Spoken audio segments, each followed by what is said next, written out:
Масштаб тақырыбындағы видео сабағымызды Географиялық карталар белгілі бір масштабпен дайындалады, қандай да бір, картадағы кесінді ұзындығының дейді, картадағы кесінді ұзындығының оған сәйкес жер бетіндегі қашықтығы қатынасын масштаб деп атайды. Мысалы, географиялық картаның масштабы 1 бөлінген 100 мың болса, онда картадағы ұзындығы 1 см кесіндігі жер бетінде 100 мың сантиметр, немесе 1000 метр, немесе ол 1 километр қашықтық сәйкес келеді. Керісінше жер бетіндегі 1 километр қашықтық географиялық картада 1 сантиметр кескіндімен кескінделеді дейді. Енді арғарайғы есептер, арғарай бізде планның масштабы дегеніміз пландағы кесінді ұзындығының оны нақты жер бетіндегі ұзындығына қатынасы. Енді бұны арғарай пропорция құру арқылы шығаратын боламыз, оны қалай екенін көрсетіп үйрететін боламын. Кеттік. Енді жаңа анықтамада айтып өткендей, масштаб дегеніміз картадағы ұзындықтың жер бетіндегі ұзындыққа қатынасы дедік, жердегі ұзындығына қатынасы. Бұл масштаб дедік. Енді сызбаның масштабын табыңдар дейді. Қараңыз, ұзындығы 40 см болатын кесіндінің сызбадағы ұзындығы 1 см. Бірінші есепте ұзындығы 40 см болады, ол сызбада. Яғни бізде сызбадағы ұзындық, немесе картадағы ұзындық дейік, сол 1 см бізде. Ал жалпы ұзындығы кесіндісі 40 см. Осының масштабын табу керек. Бізде масштаб алымы 1-ге тең, бөлімі қанша белгісіз, қанша есе кішірейген белгісіз. Онда біз пропорция бойынша табатын болсақ, x тең 40 көбейтілген 1 бөлінген 1. Сонда бізде 40, x-міз 40-қа тең. Сонда біздің масштабымыз қаншаға тең болды? 1 бөлінген 40-қа тең екен. Келесі есепке кеттік. Қалғанына екінші, үшінші, төртінші есептерде осылай, бірақ мына кезде ескеретін жағдай не? Айталық, мына төртінші есепке қарайық. Төртінші есепте мысалы 10 метр деп қойған. Бізде жер бетінде ұзындық 1 сантиметр, ал бөлімінде 10 метр болып. 10 метрді неге айналдырамыз? Сантиметрге. Бізде 1 метрде 100 сантиметр болса, не істеймін? 10-ды 100-ге көбейтем. Сонда бізде қанша? 1000 сантиметр шығады екен. Яғни картада ұзындық 1 сантиметр, жер бетіндегі ұзындығы, яғни сызбадағы ұзындық 1000 сантиметр. Яғни сантиметр өлшем бірліктерін қысқартамыз. Мұнда масштаб 1 бөлінген x. Бұдан да x-міз 1000-ға тең болады. Сонда бұның масштабы 1 бөлінген 1000. Яғни масштаб дегеніміз жаңағы біздің жердегі немесе сызбадағы қандай да бір өлшемнің қанша есе кішірейгендігін білдіріп тұрмында. Қалғаны сіздерге. Келесі есепке кеттік. Масштабы 1 бөлінген 100 мың, 1 бөлінген 50 мың, 1 бөлінген 25 мың дейді. Үш түрлі есеп. Әрқайсында әртүрлі масштаб. Осындай масштабпен берілген картада жер бетіндегі 1 километр қашықтық неше сантиметр кесіндімен кескінделеді дейді. Мысалы айталық, екінші есепті қарастырайық. Масштаб 1 бөлінген 50 мың. 1 дегеніміз картада, 50 мың дегеніміз жер бетіндегі жағдай. Естеріңізде болса масштаб. Сонда біздің 1 километр дегеніміз жер беті. Яғни 1 километрді қайда жазамыз? Бөлімге жазамыз. Алымы белгісіз. Картада қанша сантиметр кесінді болды. Яғни бір үстіндегі картадағы жағдай 1 болса, осыған сәйкес белгісіз. Ал жер бетінде 1 километр. 1 километр мұнда неше сантиметрмен сұрап тұр, ал бізде километрмен берілген. Онда 1 километрді бірінші не істеп аламыз? Сантиметрге айналдырамыз. 1 километрде 1000 метр бар. Ал әр 1 метрда 100 сантиметр болса, 1000 метрда қанша болады? 100 000 сантиметр болады. Сонда мында 100 мың деп жазам. Так, бұдан x тең пропорция бойынша 1 мен 100 мыңды көбейтеміз. Енді бірді не жазып отыр, бірді көбейтсең де өзі, бірақ сізге түсінікті болу үшін жазып отырмын, я. Бөлімінде x-тің коэффициенті қанша? 50 мың. Енді 3 0 қысқартамыз, мына 1 0 мен мына 1 0 қысқартамыз. Сонда 10-ды 5-ке бөлсек, бізде 2 ғана қалады екен. Сонда біздің мына 1 бөлінген 50 мың деген масштабта 1 километріміз 2 сантиметрді береді екен. Қалғаны сіздерге болсын. Келесі есепке кетті.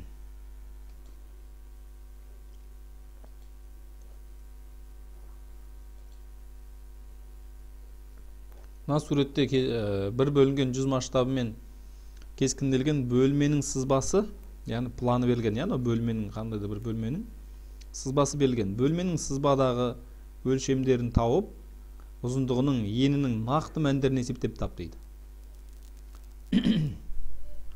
Мынау айталық. Енді мен сызғышпен өздеріңіз өлшерсіздер. Мен шамамен алайын. Мынау мысалы айталық, сіз оқулығыңыздағы мына есепті алдыңызда өлшедіңіз. Мына бір ұзындығы 7 см шықты, ені 4 см шықты. Ұзындығын А әрпімен белгілейік, енін Б әрпімен. Осының нақты мәндерін есептеп тап дейді. Мына берілген масштаб бойынша, я. Енді біздің масштаб, түсін ауыстырып алайық. 1 бөлінген 100 дейді масштаб. Енді мынау біздің жаңағы картадағы ұзындық, я. Картадағы ұзындық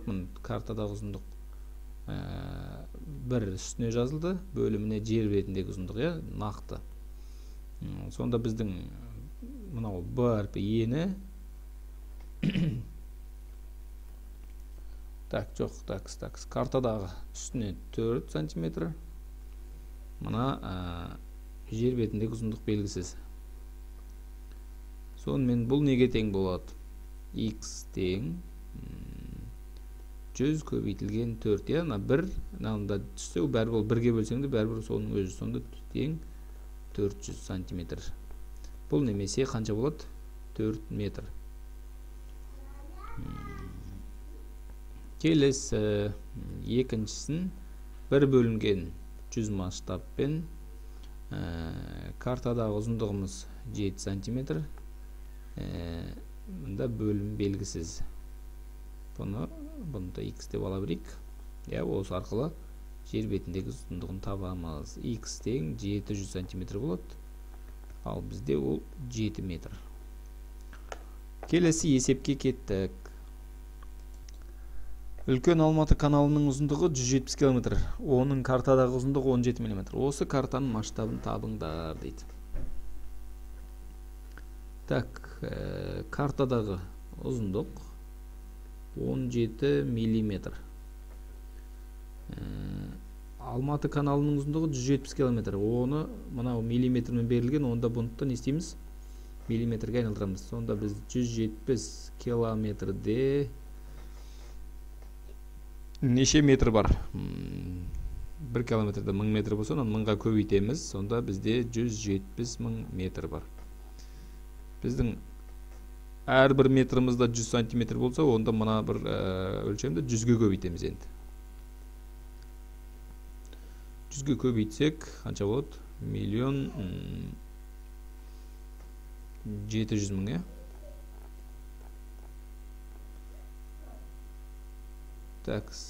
17 миллион болады екен ғой, 4 0 2 0 сантиметр. Бұны тағы да 10-ға көбейтем миллиметрге айналдыру үшін. Сонда 10-ға көбейтсек, бізде қанша болады? 107. Астына жазайын. 170 миллион миллиметр екен. 170 миллион миллиметр. Бұл тең масштабымыз алымы 1 бөлім белгісіз, яғни қанша есе кішірейген белгісіз. Оны табу үшін не істейміз? Мына 17x-қа көбейтіледі, ол бөлімге түседі. Мұнда пропорцияның қасиеті бойынша мұнда 1-ген көбейтсек, мұнда бәрібір 170 миллион. Сонымен 17 қысқаратында қанша қалады? Сонымен 10 миллион. X-іміз 10 миллионға тең болса, біздің масштабымыз қанша болады? 1 бөлінген 10 миллион екен, е? Келесі есепке кеттік.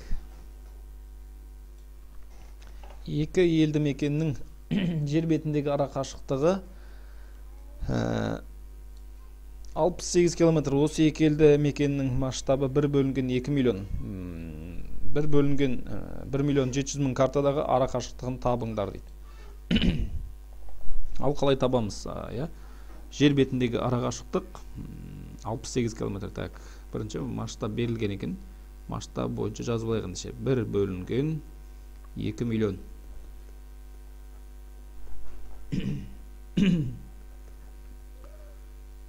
Алымына картадағы, алымына карта бөліміне жердегі ұзындығы. Сонда жер бетіндегі ара қашықтығы 68 километр. Картадағы ара қашықтығын табыңдар дейді. Картадағы белгісіз. Жер бетіндегі ара қашықтық белгілі 68 километр. Енді бұнда жазбас бұрын 68 километрді не істейміз? Сантиметрге айналдырып алайық. Өйткені біз картада сантиметрмен немесе миллиметрмен. Енді сантиметрге айналдырайық. 68 километрде бізде қанша метр бар? Әрине 68 мың метр бар. 68 мың метрда бізде қанша сантиметр бар? Бұны 100-ге көбейтеміз. Сонда бізде қанша шығады? 6 миллион 800 мың сантиметр. 6 миллион 800 мың сантиметр. Бұдан шығады x тең 1 мен 6 миллион 800 мың көбейтілсе 6 миллион 800 мыңның өзі бөлінген 2 миллион, е?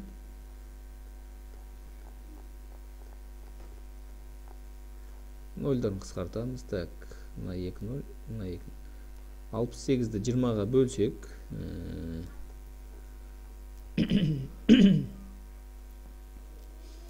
так, бізде 68 20-ға бөлсек 3,4 сантиметр. 3,4 сантиметр екен, е? Мына жағдай бойынша 3,4 сантиметр болады екен. Мұнан өздеріңіз табыңыздар. Келесі есепке кетті. Футбол қақпасының ені 7,13 метр, биіктігі 2,4 метр.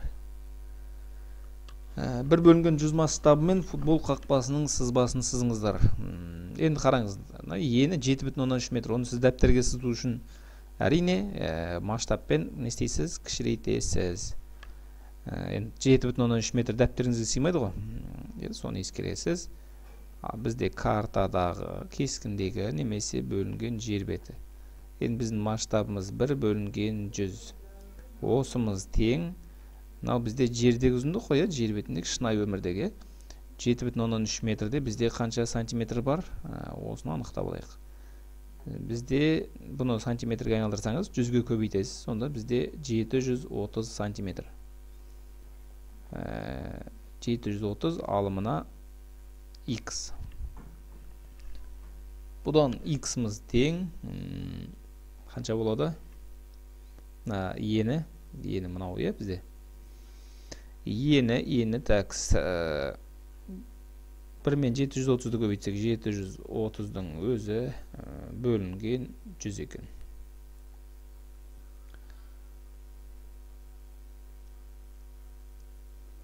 Сонда 730-ды 100-ге бөлсек 7,13 сантиметр екен.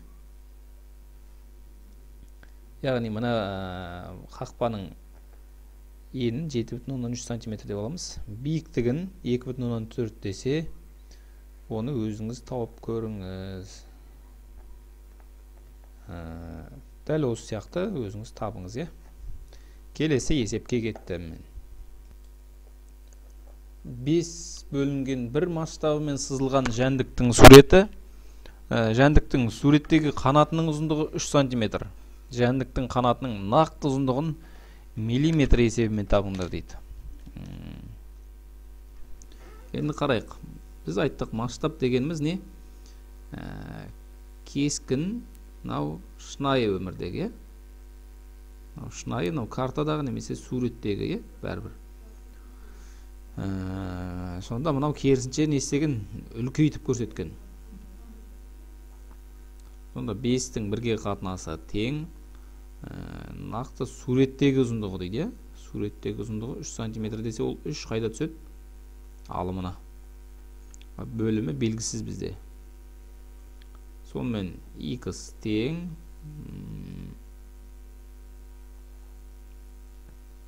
3 пен 1-ді көбейтсек 3 бөлінген 5. Бұл бізде қанша шығады? 0,6 см. Ал біз бұны миллиметр есебімен сұрап тұр, нақты ұзындығын. Онда не істейміз? Миллиметрге айналдыру үшін бұны 10-ға көбейтеміз. Сонда бұл 6 миллиметрге айналады екен. Келесі есепке кеттік. Картадағы екі қала арасын қосатын кесіндінің ұзындығы, картадағы ұзындық 3,5 см. Осы екі қаланың арасындағы жер бетіндегі ұзындығы 420 км болса, картаның масштабын тап дейді. Картаның масштабы белгісіз, яғни қанша есе кішірейген белгісіз, ал бізде әзірге берілгелерін жазып алайық. Алымына не жазамыз? Картадағы ұзындық 3,5 см. Бірінші есеп бойынша 420 км дегеніміз қанша сантиметр болады? 420 км-ді сантиметрге айналдыруымыз керек. Өйткені мұнда екеуі бірдей өлшем бірлікте жазылу керек. 420 км-де 420 000 метр бар. Бұны тағы да 100-ге көбейтсек, ол сантиметрге айналады. Сонда бізде 42 миллион сантиметр болады, бөлінімінде 42 миллион сантиметр. Бұл тең алымына 1-ді жазамыз, бөлімі белгісіз x. Сонымен x тең 42 миллионды 1-ге көбейтсек, так, қисайып кетті. 42 миллион бөлінген 3,5. Так, мынау 10-лық бөлшек, бір өтір секіртсек, мынау 10-ға көбейтіледі, онда мына жаққа тағы бір 0 кесек. Сонда 35, 42, екеуі қаншаға қысқарады? Екеуі 7-ге қысқарады, мұнда 5 қалады, мұнда 6 қалады. Енді мына 60-ты 15-ге қысқартсақ, мұнда 12 қалады. Мына 60 қысқарып кетсе. Сонда бізде қанша қалады? 12 миллион қалады екен. Яғни біздің масштабымыз 1 бөлінген 12 миллион. Келесі есебін өздеріңіз шығарыңыздар. 7,5 км қанша болатынын. Орал қаласынан Атырауға дейінгі автомобиль жолының ұзындығы шамамен 510 км. Оралдан Атыраудың арасы, Орал мен Атыраудың арасы шамамен 510 км. Масштабы 1 бөлінген 3 миллион картадағы осы автомобиль жолының ұзындығына сәйкес кесінді неше сантиметр болады? Масштаб, біздің берілген масштабымыз 1 бөлінген 3 миллион масштабпен берілген. Тең болады 510 км дегеніміз, оны біз сантиметрге айналдырбасақ, картадағы ұзындығы неше сантиметр? Мынау x белгісіз, сантиметрмен сұрап отыр, көрдіңіздер. Яғни бұл неше сантиметр екен сұрамаса да, картадағы ұзындық қанша деп сұрау мүмкін. Енді қарайық. 510 км-де неше сантиметр бар? Бұны 100 000-ға көбейте салсақ бірден, сонда сантиметрге айналады. 100 000-ға көбейтсек 51 миллион сантиметр болады. Енді бұны мұнда жазып салсақ 51 миллион. Сонда бізде x тең 51 миллионды бірге көбейтсек 51 миллионның өзі. 51 миллионның өзі бөлінген 3 миллион. Нольдарды қысқартайық. Мына ноль қысқарады, мына нольдар қысқарады. Сонда 51-ді 3-ке бөлсек қанша? 17. Яғни картадағы ұзындық 17 сантиметр болады екен, иә? Мына Орал мен Атыраудың арасындағы ұзындық. Келесі есепке кеттік. Масштабы 1/8 сызбадағы сақина диаметрінің ұзындығы 9 мм ұзындығы. Осы сақинаның масштабы 1/6 сызбадағы диаметрі қандай болады? Енді есептеп көрейік. Масштабы 1/8-де сызбада сақина диаметрінің ұзындығы, сызбадағы диаметрінің ұзындығы 9 мм екен, ғой, кешіріңіздер. 9 мм. Осы сақинаның масштабы диаметрі қандай болады? Так, бірінші мына ұзындықты тауып алайық.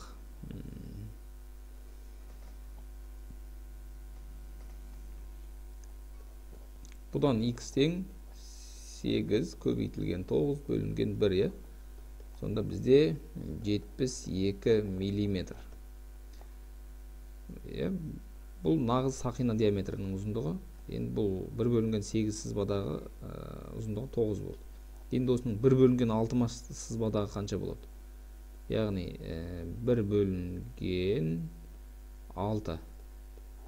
Бұл шынайы өмірде 72 мм. Мұнда қанша болады дейді. Картадағы сызбадағын сұрап тұр, е? Сонда x тең 72 көбейтілген 1 бөлінген x-тің көбейтіндісі 6. Сонда 72 мен 6-ны қысқартсақ 12 мм. Бұл д нұсқасында тұр екен. Келесі есепке кеттік. Масштабы 1/3 миллион 800 мың картада Ереймантау Екібастұз қалаларының арасындағы темір жол торабының ұзындығы 4,4 см болып кескінделеді. Ерейментаудан Екібастұзға дейінгі темір жол торабының жер бетіндегі ұзындығын табыңдар дейді. 1/3 миллион 800 мың. Яғни 3 миллион 800 мың есе кішірейген. Сол кезде бізде не болған? Ұзындық 4,4 сантиметр болған.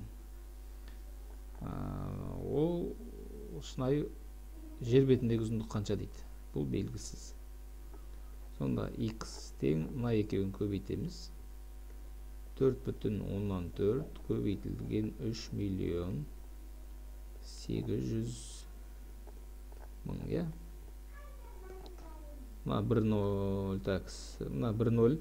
Мынаны натурал санға айналдыруға кетіп қалды. Сонда 44-ті 38-ге көбейтіп, соңында нольдар тіркей саламыз, е? 4 нөл қалған. Такс 38 4-ке көбейтсек 2 3 ойда, тағы да ойдағымен 352. Мұнда да 352. Жоқ. Такс. 44 3-ке көбейтсек 2 1 ойда 132. Мұнда 2 7 6 1672. 1672 және бізде соңына 4 0 тіркейміз, е? 1672. Бұл не? Сантиметрмен берілген. Такс. Бұл сантиметрді неге айналдырамыз? Жер бетіндегі ұзындық. Ол біз километрмен өлшенеді. Мынау сантиметрді не істеймін? 100-ге бөлсем ол метрге айналады, е? Одан кейін тағы 3 нөл секіртсем ол километрге айналады. Сонда бізде 167,2 километр. Келесі есепке кеттік. Квадрат пішінді гүлзардың қабырғасының ұзындығы оның периметрінен 18 см қысқа. Квадрат пішінді гүлзардың қабырғасының ұзындығы оның периметрінен 18 метр қысқа дейді. Осы Гүлзардың планын бір бөлінген 200 масштабпен дәптерге сызыңдар дейді. Гүлзар планының дәптер бетіндегі ауданын табыңдар дейді. Енді қарастырайық. Бұның қабырғасы белгісіз А, бірақ бұның периметрі P тең 4А. Ал бұның қабырғасы А. Сол айтатына периметрден қабырғасы 18 метр қысқа. Ал қазір қабырғасы бойынша айтатын болса қанша қысқа? 4Адан Аны алып таста деген сөз ғой сонда. Бұдан А 3А қалады, 4Адан Аны алсаңыз 18. Бұл А, яғни А деп отырғанымыз периметрдің қабырғасы, квадраттың қабырғасы. Сонда бұдан 6 метр екен таптық. Енді бұл 6 метрді біз дәптерге сызайық дейді. Қандай? 1 бөлінген 200 масштабпен дейді. Ал кеттік. 1 бөлінген 200 масштабпен дәптерге сызсақ қандай өлшем бірлік аламыз? Алымына карта, бөліміне жер дедік. 6 метр қайда түседі? Бөліміне. Ал енді бұл дәптерге түскенде бұл метрмен өлшенбейді. Неге? Сантиметрге айналдырамыз. Сонда бізде 600 сантиметр. Бөлімінде 600, алымында қанша? Белгісіз. X тең 600 бен 1-ді көбейтсек 600-дің өзі бөлімінде 200. 600 бен 200-ді қысқартсаңыздар қанша қалады? 3 сантиметр қалады. Яғни мынаны біз кішірейтіп апарып дәптерге салатын болсақ, квадратты 3. Бұның ауданы қанша болады? S тең A квадрат. Яғни 3 пен 3-ті көбейтсек 9 сантиметр квадрат. Келесі есепке кеттік. Екі елді мекен арасын мотоциклшы 40 км/сағ жылдамдықпен 1 сағат 24 минут жүрді. Яғни V тең 40 км/сағ. 40 км/сағ. T 1 сағат 24 минут дейді. Енді бұны неге айналдырып аламыз? Сағатқа, бірдей өлшем бірліктеріне. Сонда 1 сағат 24 минут дегеніміз 24-ті 60-қа бөлеміз. Сол кезде 1 бүтін 60-тан 24 сағат. Бұл дегеніміз қанша? 12 қысқарады. Сонда бізде 1 бүтін 5-тен 2 сағат. Енді осы екі мекеннің арасындағы картадағы ара қашықтығы 7 сантиметр болса, картаның масштабын тап. Так, бізге ол үшін бізге қашықтық керек, екі елді мекен арасын. Оны жылдамдықпен уақытты көбейтеміз. Сонда 40 көбейтілген 1,5-тен 2. Аралас санын бұл бұрыш бөлшекке айналдырамыз. 5-тен 7. 40 пен 5 қысқарады. Мұнда 8 қалады. 8 жетім 56 километр екен. Енді мұнда бізде өлшем бірлік сантиметрмен берген, оны сантиметрге айналдырамыз. 56 километрде қанша сантиметр бар? 56 километрде сантиметрге айналдыратын болсақ, бірден 100 мыңға көбейтсек, 56 100 мыңда бізде 5,0 бар, 5,0 тіркеп жазсақ. Сонда бізде 5.600.000 сантиметр. Енді масштаб табуымызға болады, 7 сантиметр, так, бірінші есеп шарты бойынша 7 сантиметр бөлінген 5.600.000. Осы тең бірдің бір масштаб бір бөліміне белгісіз x қанша есе кішірейгені. Бұдан x тең 5.600.000 бірді көбейтсек, соның өзі шығар, бөлінген 7. 56 мен 7 қысқарады. 1, мұнда 8 қалады. Сонда бізде 800.000. 800.000 такс. Масштабымыз қандай болды? 1 бөлінген 800.000 деген масштаб болды. Екінші есепті өзіңіз шығарыңыз. Картадағы 1,8 см кесіндіге жер бетіндегі 270 км ара қашықтық сәйкес. Осы картадағы 2,7 сантиметр кесіндіге жер бетіндегі неше километр қашықтық сәйкес дейді. Яғни 1,8-ге 270 километрға не істеймін? Сантиметрге айналдыру үшін 5-0 тіркеп жазсақ, яғни 100 мыңға көбейтсек,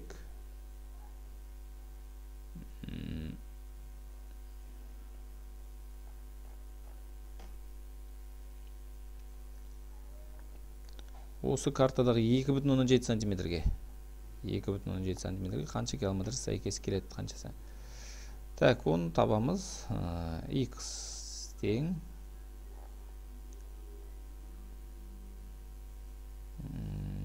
так, X тең қалай болады?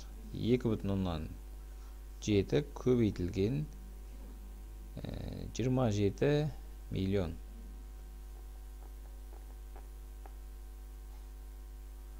бөлінген 1,8. 1,8 бен 2,7-ні 10-ға бір өтір жылжытсақ, мынау 18 болады, мынау 27 болады. Екеуі де қысқартсақ, қанша болады? Мында 2 қалса, мында 3 қалады.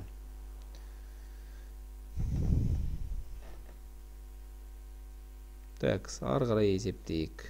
27-ге көбейтсек, 81 миллион бөлінген 2. 81-ді 2-ге бөлсек, қанша болады? 81 бөлінбейді, 810-ды алайық. 810-ды 2-ге бөлсек, мұнда 405. Тең бізде 405, так, әлі 5-0 бар, е? Бұны не істейміз? Енді бұл сантиметрмен өлшем бірлік. Бұны 100-ге бөлсек метрға айналады, одан кейін 1000-ға бөлсек километрға айналады. Сонда бізде 405 километр екен. Бұл д нұсқасында тұр. Келесі есепке кеттік. Картадағы 4,6 сантиметр кесіндіге жер бетіндегі 230 километр ара қашықтық сәйкес. 4,6-ға 4,6 сантиметрге жер бетіндегі 230 километр. 230 километрді неге сантиметрге айналдырамыз? 100 мыңға көбейтсек, бұл сонда 23 миллионға айналады, 23 миллион сантиметр. 23 миллион сантиметр. Бұл тең жер бетіндегі 575 километр ара қашықтыққа осы картада неше сантиметр? Яғни екеуінде де масштаб бірдей. Онда осылай екеуін бірден қатар жаза берсек болады. Так, 57 так, 575 километрді неге сантиметрге айналдырасыз? 100 мыңға көбейтесіз. Сонда 57 мың, так, 57 миллион 500 мың сантиметр. 57 миллион 500 мың сантиметр. Картада неше сантиметр сәйкес келеді дейді. Бұдан табамыз. X тең. Бұлай көбейтеміз. Так, 4,16 көбейтілген 57 миллион 500 мың. Бөлімінде 23 миллион. 23 миллион. Бұдан мына 1-0-ді, мына 4,16-ны натурал санға айналдыруға кетті дейік, 10. Бұны 1-0-ді кетіп сайық. Енді 4-0-ді мына бөліміндегі 4-0-мен қысқартсақ. 23-ні 46-мен қысқарса, так, мұнда 1 қалады, яғни бөлімінде не қалды? 100 қалды. 46-да 2 қалды.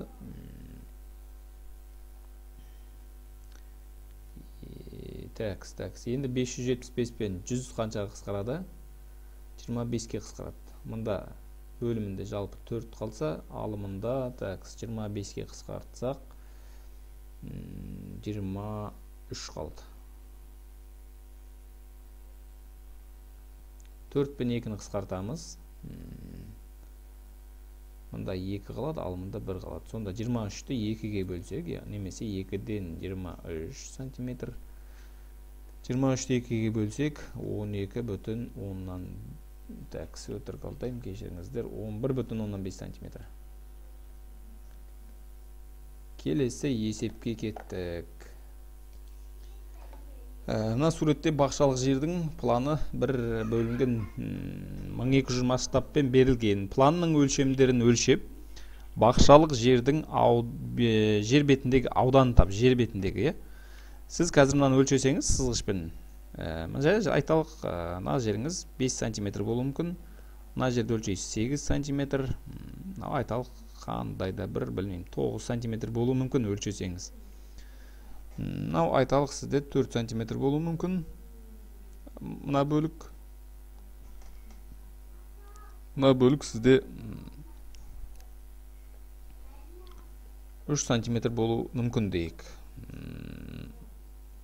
Сіз не істейсіз? Сізден сұрап тұр.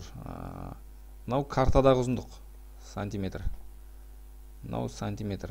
Мынау да сантиметр. Мынау барлығы сантиметр.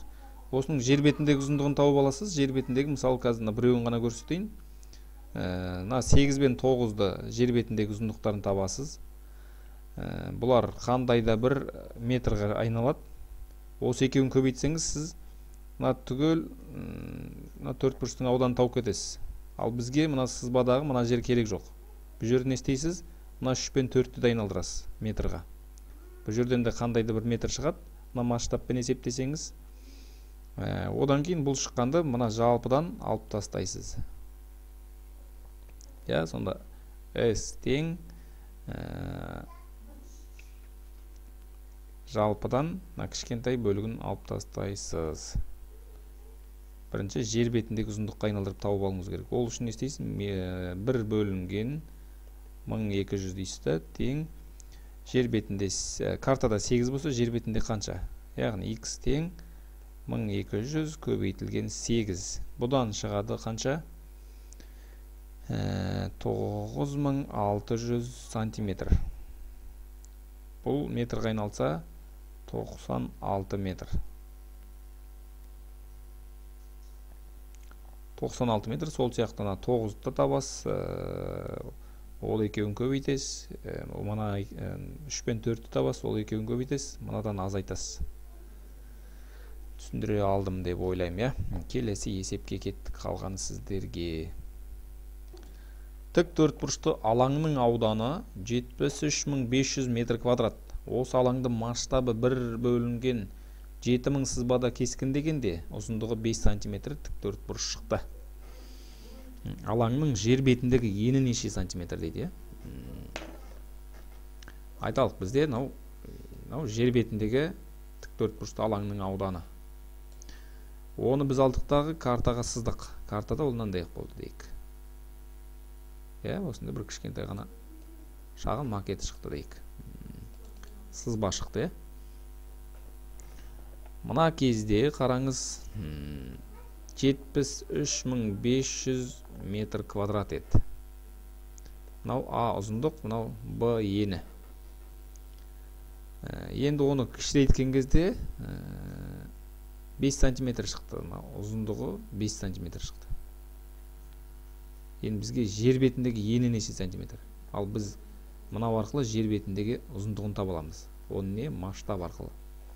1 бөлінген 7000 тең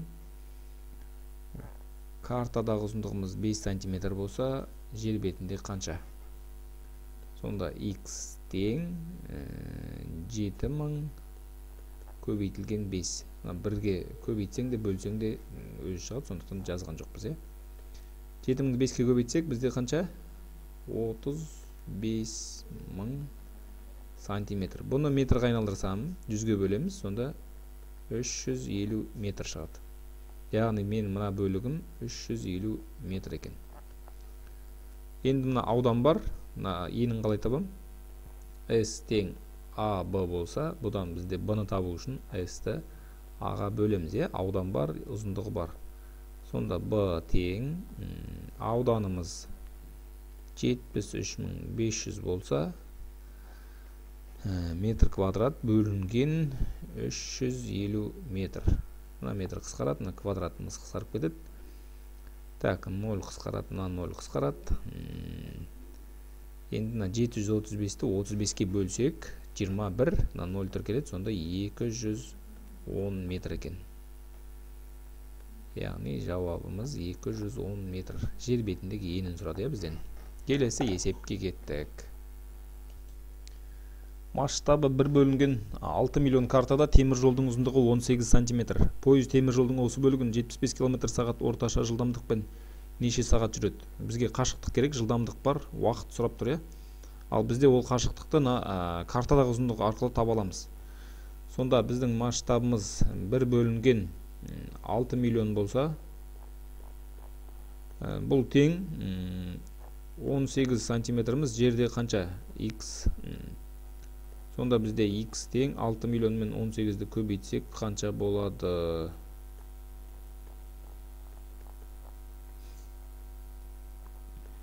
Так, есептесек, 18-ді 6-ға көбейтсек, 6-8-іміз 48, 4 ойда, 1-6-ымыз 108 миллион. Бұдан шығады, бұл бізде сантиметрмен өлшеніп тұр, Бірдей өлшем бірлік. Енді бұны метрға айналдырсақ, 2 0 кетеді, қысқарады. Метрді километрге айналдырсақ, 3 0-ді қысқартамыз. Сонда бізде 1080 километр шығады екен. 1080 километр. Енді бұны неге айналдырамыз? S тең 1080 шықты. Жылдамдық бар 75. Сонда бізге Т-ны табу үшін S бөлінген V. Сонда Т тең 1080-ді бөлемін 75-ке. Бұдан қанша шығады? Такс. Мұна 108-дің ішінде 75 неше рет? 1 рет бар. Ар жағында қанша қалады? Такс 25. 25-ке 8-ді қоссақ 33. 330-ның ішінде 75 неше рет бар? Такс 4 рет бар, 75-ті 4-ке көбейтсеңіз 280, 300 қалады. Сонда 14,4 сағат бар екен. Келесі есепке кеттік. Ақтөбе және Орал қалаларының бірінші картадағы арақашықтығы 3,6 см, ал екінші картадағы арақашықтығы 5,4 см. Бірінші картаның масштабы 1 бөлінген 12 миллион болса, екінші картаның масштабын табыңдар дейді. Енді біз бірінші картаның масштабы бойынша Орал мен Ақтөбенің арақашықтығын тауып алайық, Так, бірінші картаның масштабы бізде 1 бөлінген 12 миллион. Тең бұл картадағы арақашықтығымыз 3,6 сантиметр. Бұл бізде жерде қанша? Нақты. Сонда бізде X тең 3,6 мен 12-ні көбейтсек қанша болады? 12 миллионды көбейтсек, 12 миллионның 1 нөлі немесе 10 ғой, бұл 10-ды бөліп апарып, мұнаған натурал санға айналдырсақ, сонда 36-ны 12-ге көбейтсек бізде қанша шығады? 360, так, 360-қа 72, 412, так, шатыспасақ, так, 36, 360, 72.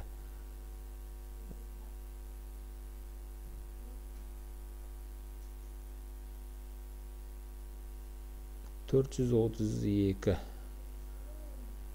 тең 432 болады екен.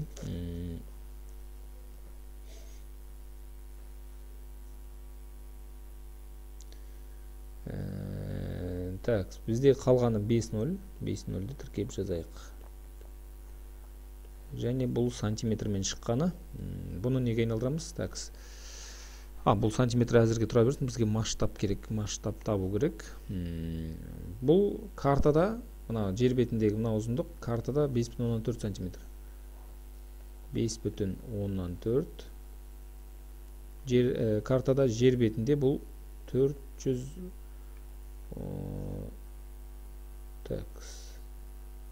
миллион 200 мың. Осы масштаб қандай болады дейді.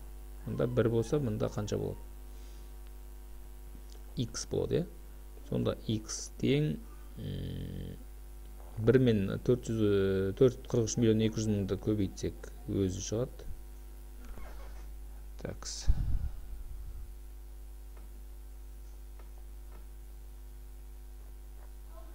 Бөлінген 5,4. Бұны 10-ға көбейтіп натурал санға айналдырсақ, мына жаққа да 1 0 тіркеледі, сонда қанша болады? Такс, 432 бөлінген 54 болса қалай болады? 8 еді, мынау қысқарады, сонда 8 миллион. 1 бөлінген 8 миллион деген масштаб шығады екен. Біздің берілген масштаб 1 бөлінген 8 миллион болады. Келесі есепті әкс осымен аяқталды, по-моему.